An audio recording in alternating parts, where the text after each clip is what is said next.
Okay, so when your embroidery is done, ideally, this is the front of my design. I'm gonna flip this face down, and I'm purposely using a big fat ribbon for demo purposes, but you can pick any size, fat, skinny, whatever.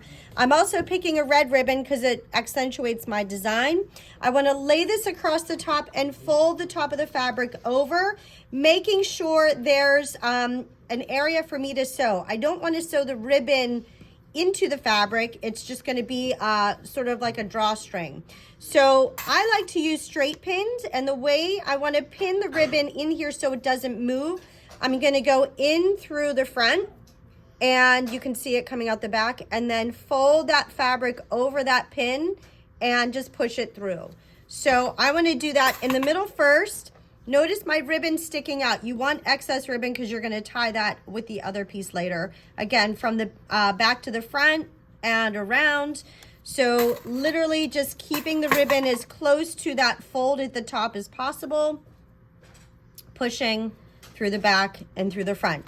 Now, for the other side, I use safety pins. If you're nervous about stabbing yourself, it's the same thing. I safety pin, and again, you can see there's an area here. Now, the next thing I want to do is figure out what color thread, which, you know, in all purposes, I lost my needle.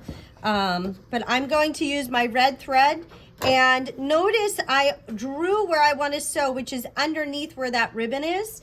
I have an example here where you can see that this ribbon can now pull through because I sewed underneath.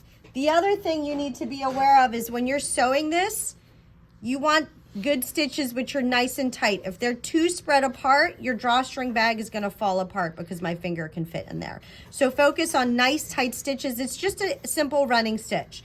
Now, once you have both sides sewn, like this one is sewn here and this one is sewn here, what this student has done is they've used safety pins to pin the four corners together. Notice the design is on the inside. So if I'm setting this one up, I'm gonna face this up. This is my front embroidery. And then I'm gonna face this one face down. So ribbon to ribbon, inside out, essentially. Then from there, I'm gonna draw an area that's going down the side, the bottom, and the other side, and only stitch that area, not the top that's where the opening to my drawstring bag will be. So again, this is my example. If you don't have a design on the back, you just have a plain piece of fabric. Here's my design. Here's the back. I want all my seams on the inside. So back in the day when we did this much smaller, you stitch the ribbon part first, right? We did that.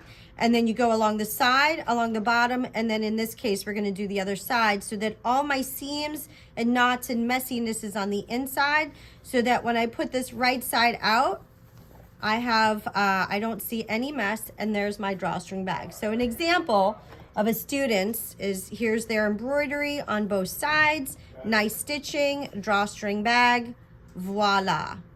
And that's all I got. Any questions? Thank you.